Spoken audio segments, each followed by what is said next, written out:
रावसाहेब, अजित पवार यांच्या अपघाती मृत्यूचं गूढ दिवसागणिक वाढतं आहे. मुंबईत सादरीकरण केल्यानंतर रोहित पवारांनी काल दिल्लीमध्येही तशाच पद्धतीचं सादरीकरण केलं. संशय घातपाताचा व्यक्त केलेला आहे हा मुद्दा आहे आणि त्याला मुख्यमंत्र्यांनी म्हटलेलं आहे की ज्या भारतीय तपास यंत्रणा आहे त्यांच्यावर कोणी प्रश्नचिन्ह किंवा संशय घेऊ नये. भारतीय तपास यंत्रणावरच प्रश्नचिन्ह. भारतीय जनता पक्ष सत्तेवर आल्यापासून या राज्यातल्या आणि देशातल्या तपास यंत्रणा या भाडखाऊ झालेल्या आहेत. भाडखाऊ काय? भाड खाऊ, लाचार, गुलाम. मग ईडी असेल, CBI असेल, महाराष्ट्रातली पोलीस यंत्रणा असेल किंवा IB असेल, अशा अनेक ज्या तपास यंत्रणांना न्यायालयीन चौकशी असेल एखादी, त्याच्यावरती आता लोकांचा विश्वास राहिलेला नाही. जे सरकार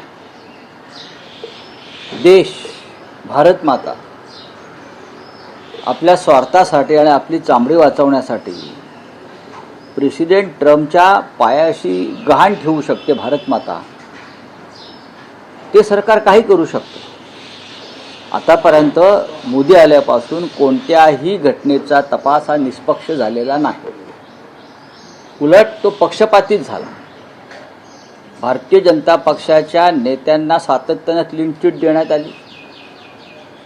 जे इतर पक्षातले भ्रष्ट लोक त्यांच्या पक्षात गेले त्यांना तिथे गेल्यावरती क्लीन चिट देण्यात आली. घात, अपघात, इतर अनेक प्रसंगामध्ये तपास यंत्रणांनी, मी म्हटलं ना, भाडखाऊपणा केला आहे. त्याच्यामुळे देवेंद्र फडणवीस जे म्हणतायत तपास यंत्रणांवर विश्वास ठेवा, नाही, तुमच्या सरकारवर सुद्धा विश्वास नाही, त्याच्यामुळे तुमच्या तपास यंत्रणांवर विश्वास नाही. अहमदाबादच्या अपघाताचं काय झालं? 300च्या आसपास निरपराध लोक मारले गेले. काय झालं? काय 2 सेकंदामध्ये विमान कसं पडलं सांगू शकाल? अहमदाबादला विमान अहमदाबादला पडलं आणि अजित पवारांना घेऊन जाणारं विमानसुद्धा गुजरातमधूनच आलं होतं आदल्या काळात. लोकांच्या मनात संशय येणारच. तुम्ही तपास यंत्रणांबाबत फाजील आत्मविश्वास दाखवू नका.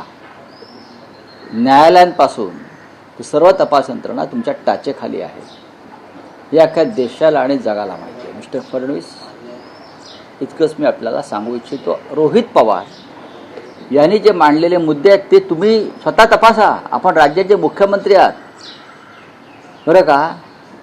तुम्हाला अजित पवार गेल्यावरती तुमचं मन भरून आलं होतं ना, मित्र गमावला. मग त्या अजित पवारांचा सख्खा पुतण्या एक प्रेझेंटेशन सादर करतो आहे, त्याच्यामध्ये काही सत्य आणि तथ्य दाखवतो आहे अपघाताचा संशय का आहे त्याबाबत. तर हे राज्याच्या मुख्यमंत्र्यांचं कर्तव्य आहे की रोहित पवारांनी जे प्रेझेंटेशन दाखवलं त्याच्यावर आमदार रोहित पवारांशी चर्चा करणं आणि संबंधित अधिकाऱ्यांना त्यावेळेला तिथे बोलवणं, याला मी म्हणेन निष्पक्षपणा. पण कोणी या अपघाताचं राजकारण करू नये, तपास यंत्रणा काम करतायत, ही उडवाउडवीची उत्तर आहेत.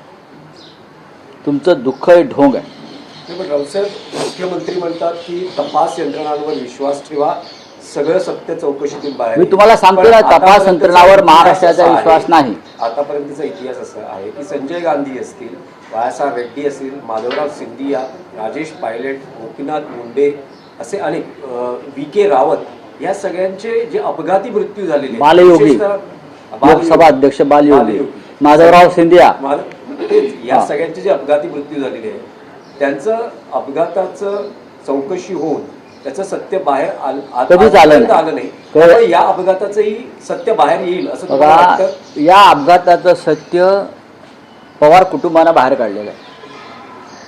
खरं म्हणजे काल सुनित्रा पवार आणि त्यांची 2 मुलं प्रफुल्ल पटेल आणि तटकरे हे नरेंद्र मोदी आणि शहांना भेटले फोटो आलेले आहेत. चांगली बैठक झाली असं चित्रावरून दिसत आहे.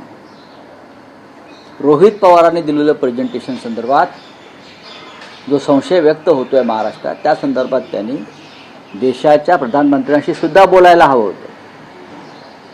राजकीय चर्चा यापुढे होत राहील, पण गृहमंत्री अमित शहा आणि प्रधानमंत्री मोदी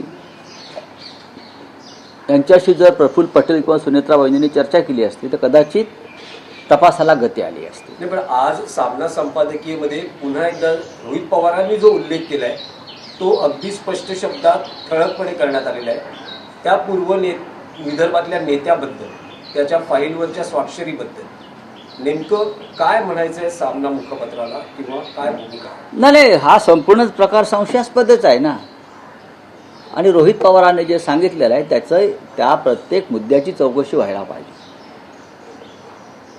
तो पूर्व विदर्भातला नेता कोण, कोणत्या पक्षाचा, कोणत्या फाईलवर एवढा तातडीनं सही हवी होती म्हणून ते अजित पवारांना 2-3 तास त्यांनी खोळंबून ठेवलं, अशी कोणती फाईल होती की ज्याच्यामुळे फाईलवर सही केली नसती तर महाराष्ट्राचा विकास आणि गती थांबली असती? सांगा मला. की जे मी म्हणतोय की अजित पवारांकडे भारतीय जनता पक्षाच्या भ्रष्टाचाराच्या फाईल्स होत्या, त्या फाईल ताब्यात घेण्यासाठी ते नेते आले होते का? हा सुद्धा मुद्दा आहेच. एका बड्या नेत्याने देखील युरोपियन एजन्सीची तपास जो आहे तो रोखला असा दावा देखील रोहित पवार. मला माहीत नाही आता त्या विषयावरती मी चर्चा करणं आम्ही थांबवायला पाहिजे. रोहित पवार सक्षम आहेत, त्यांचं कुटुंब सक्षम आहे. सर, चंद्रशेखर बावनकुळे यांच्या विभागासंदर्भात एक मोठा प्रकार झी24 तासने उघडकीस आणलेला आहे. पिंपरी चिंचवडमध्ये 16 एकरची जमीन भाजपच्या कार्यकर्त्यांनी 2025 मध्ये खरेदी केलेली होती आणि TDR देताना महसूल विभागाने त्यांच्या कंपनीवरती खैरात केल्याचं. नाही, मेहरबानीवरच हे राज्य चाललेलं आहे ना. खैरात ही सुरूच आहे. गौतम अदानीवर खैरात, बिल्डरांवर खैरात. पार्थ पवार यांचं एक प्रकरण मध्यंतरी समोर आलं. अशी प्रकरणं राज्यकर्त्यांची समोर येत आहेत आणि ह्या खैरातीवरच हे राज्य टिकून आहे. त्या खैरातीच्या बदल्यात भारतीय जनता पक्षाला काय मिळतं आहे? Return gift. त्या रिटर्न गिफ्टवर निवडणुका लढवल्या जातात. पुणे आणि पिंपरी चिंचवडमध्ये अशा प्रकारे जमिनींची आणि सवलतींची खैरात सरकारकडून कायम सातत्यानं होते. जवळपास 155 कोटी मी पाहिलाय तो विषय. तर काय नक्की कारवाई केली पाहिजे? कारवाई काय केली पाहिजे म्हणजे बघा, चंद्रशेखर बावनकुळे यांच्या बाबतीमध्ये अशा तक्रारी आणि असे आरोप वारंवार होत आहेत. आता मुख्यमंत्र्यांनी मगाशी ज्या तपास यंत्रणेच्या गोष्टी केल्या, विश्वास ठेवा, तुमच्यावरती कसा विश्वास ठेवायचा? नाही ठेवता येत. नाही, पण रावसाहेब, एकत्रीकरणाचा विषय आहे. आज खरं तर 12 फेब्रुवारी या दिवशी रोहित पवार पत्रकार परिषद घेऊन राजकीय विषयावर, विशेषतः एकत्रीकरण दोन्ही गटांचं बोलू द्या ना, त्यांचा विषय आहे ना. मग पण आजची पत्रकार परिषद त्यांनी पुढे ढकलली. त्यांचं असं म्हणणं आहे की अपघाताची चौकशी आणि त्यामध्ये मुद्दे जे आम्ही उपस्थित केले ते सध्या महत्त्वाचे आहे, पण एकत्रीकरण हा जो विषय आहे, एका बाजूला 17 तारखेला शरद पवारांच्या पक्षानं बैठक बोलावलेली आहे. काय वाटतं? काल मुंबई महानगरपालिकेत महापौरांनी काय पदभार स्वीकारला, आणि तो पदभार स्वीकारताना ह्याच देही याची डोळी पाहण्यासाठी राज्याचे मुख्यमंत्री, उपमुख्यमंत्री आणि त्यांचा संपूर्ण लवाजवा महापालिकेत उपस्थित होता. त्यांचं म्हणणं आहे महापौरांचं, मी ऐकलं की मुंबई भ्रष्टाचार मुक्त करू. 4 वर्षात भ्रष्टाचार कोणी केला?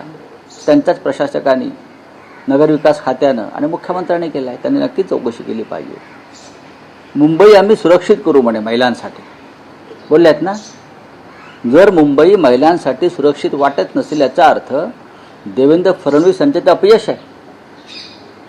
गृहमंत्री कोण आहे या महापौरांना तुमच्या माहीत पाहिजे. नवीन महापौरांना की जे काल उपस्थित होते महापालिकेमध्ये गृहमंत्री, त्यांची जबाबदारी आहे मुंबई सुरक्षित ठेवणं आणि करणं आणि महिलांना सुरक्षा देणं. हे का महापौरांचं काम आहे का? याचा अर्थ त्यांचं संपूर्ण गृह खातं मुंबईला सुरक्षित करण्यात, मुंबईच्या महिलांना सुरक्षा देण्यात अपयशी आहे. आणि त्याच्याबद्दल मुंबईच्या महापौरांनी गृहमंत्र्याच्या दालनाबाहेर जाऊन ठाण मांडलं पाहिजे, ठिय्या आंदोलन केलं पाहिजे. करा, कामं करा. तुम्ही मुंबईच्या विकासाची दृष्टी तुमच्याकडे असेल तर तुम्ही करा, जसे तिकडे मोदी म्हणतात 70 वर्षात काँग्रेसने काय केलं, तसं इथे हे म्हणतायत. या मुंबईचा चेहरा मोहरा बदलण्याचं काम सातत्यानं शिवसेनेनं केलं. हा चेहरा मोहरा मराठी असावा आणि त्याला विकासाची दृष्टी असावी, हे काम शिवसेनेनं केलेलं आहे.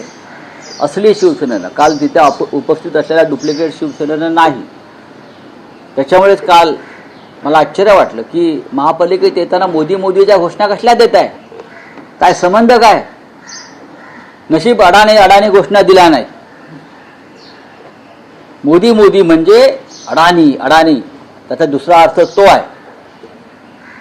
ही मुंबई मराठी माणसाची आहे. छत्रपती शिवाजी महाराजांच्या प्रेरणेतून शिवसेना स्थापन केली, त्या बाळासाहेब ठाकरेंची आहे. मुख्यमंत्री काय म्हणतात, आम्ही बाळासाहेब ठाकरे यांच्या विचारानं मुंबईचा कारभार करू. म्हणजे काय करू, मराठी माणसाचा सत्यानाश करू, धारावी विकायला काढू, टोल नाके विकायला काढू, मदर्स डेअरी विकायला काढू.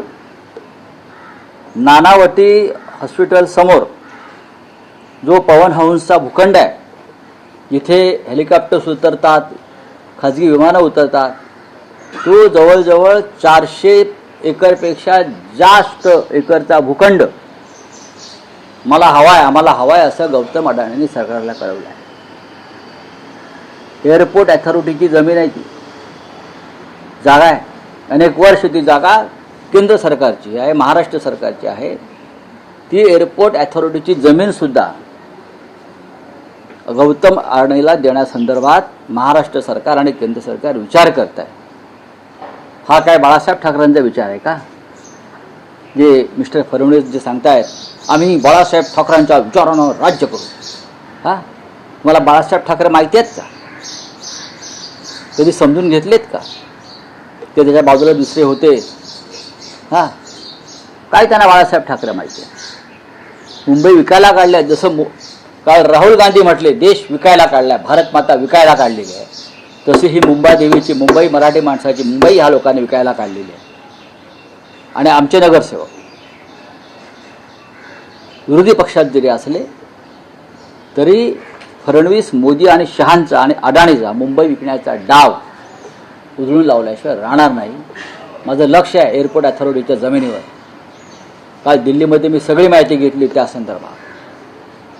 केंद्र सरकारच्या, महाराष्ट्र सरकारच्या जमिनी तुम्ही अशा प्रकारे एका उद्योगपतीच्या घशात घालताय का? कोणाच्या भीतीपोटी का? तुमची पण नावं आलेत एफिशियंट फाईलमध्ये, म्हणून घाबरून जमिनी देत आहे. लक्ष आहे आमचं. सर, भीतीचा उल्लेख केला तर काल कोश्यारीने असं म्हटलं आहे की राज ठाकरेच बहुधा जास्त मोदींना. अरे त्याला नीट धोतर नेसता येत नाही रे, तो काय आम्हाला अक्कल शिकवतो?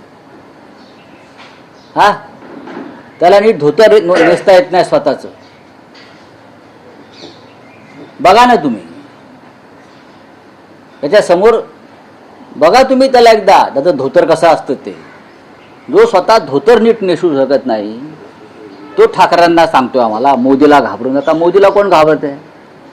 काल राहुल गांधीने सांगितलंय ना, डोळ्यात डोळे घालून बोलण्याची हिंमत नाही नरेंद्र मोदीच्या आणि अमित शहाच्या. गांधींचं भाषण सुरू असताना प्रधानमंत्री आणि अमित शहाने पार्लमेंटमधून पलायन केलं. ते आम्हाला सांगतात भीती. हातामध्ये तुमच्या सत्ता आणि एजन्सी म्हणून तुम्ही आम्हाला सांगता काय धोतर नेसायला शिका नीट. आणि मग इथं महाराष्ट्रातून आम्हाला अक्कल शिव. एक नंबरचा लफंगा माणूस आहे. बोला हे घ्यायचं, लफंगा काढायचा नाही. आणि त्याला पद्मभूषण दिलं. छत्रपती शिवाजी महाराजांचा अपमान करणारा, महात्मा फुल्यांचा अपमान करणारा हा माणूस, त्याला भारतीय जनता पक्षानं पद्मभूषण दिलं. हा बाळासाहेब ठाकरेंचा विचार नाही आहे मिस्टर फडणवीस, लक्षात घ्या. जोड्याने मारलं असतं त्याला पद्मभूषण देणाऱ्यांना बाळासाहेबांनी. चला हो गया हिंदी. मराठीतला एक प्रश्न, चंद्रपूरच्या नगरसेवकांवर अजून कारवाई का? चांगला महत्वाचा, फार महत्वाचा विषय. वरुण सरदेसाई यांना जर माहिती होतं तर त्यांना थांबवलं, कारण हे दोन प्रश्न महत्वाचे वाटतात. अत्यंत महत्वाचा प्रश्न आहे. चंद्रपूरच्या नगरसेवकांना मी कालही सांगितलं आहे, याच्यामध्ये काँग्रेस पक्षानं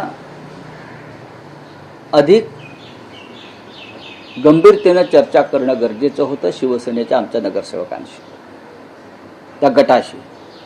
त्यांच्यामध्ये वंचितचेही काही लोक होते, काही अपक्ष होते. पण दुर्दैवानं काँग्रेस पक्षांच्या तिथे 2 गट आहे, दोघांनी वेगवेगळं रजिस्ट्रेशन केलं असेल, आपण पाहिलं असेल. काँग्रेस पक्षाच्या 2 गटामध्ये एकवाक्यता शेवटपर्यंत होत नव्हती, झाली नाही. आम्ही त्या संदर्भात वरिष्ठांशीही बोललो. खासदार श्रीमती धानोरकरांशीही बोलणं झालं, विजय वडेट्टीवारांशी बोलणं झालं.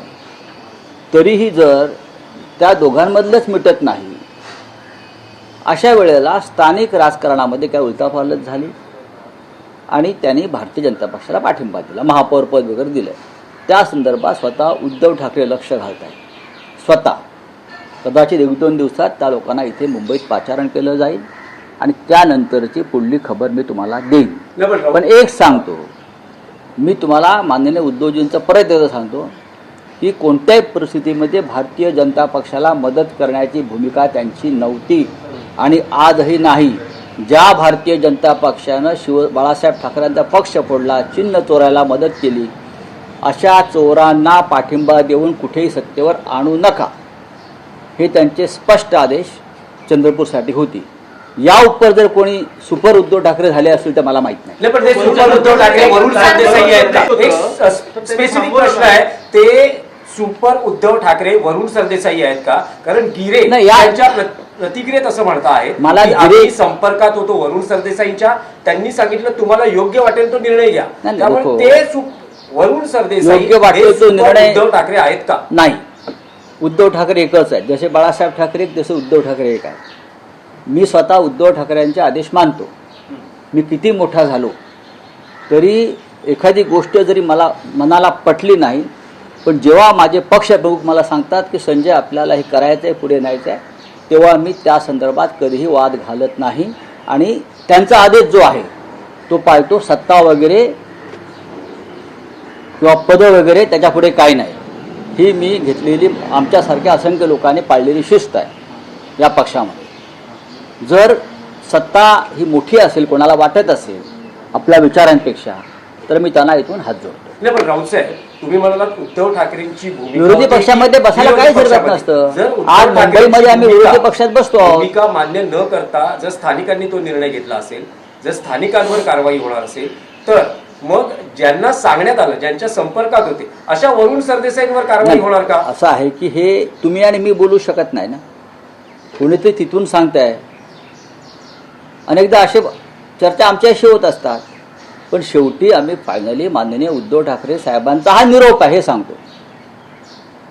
अशा महत्त्वाचे निर्णय भारतीय जनता पक्षाबरोबर जाणं हे पाप आहे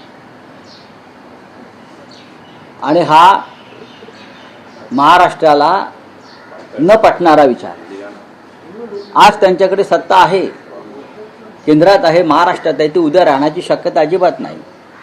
पण शिवसेना हा डाग स्वतःला लावून घेऊ इच्छित नाही की आम्ही गेले अनेक वर्ष भारतीय जनता पक्षाच्या निर्घृण विचाराशी संघर्ष करतो आहोत आणि कुठेतरी सत्तेसाठी आम्ही एकत्र आलो आणि तडजोड केली.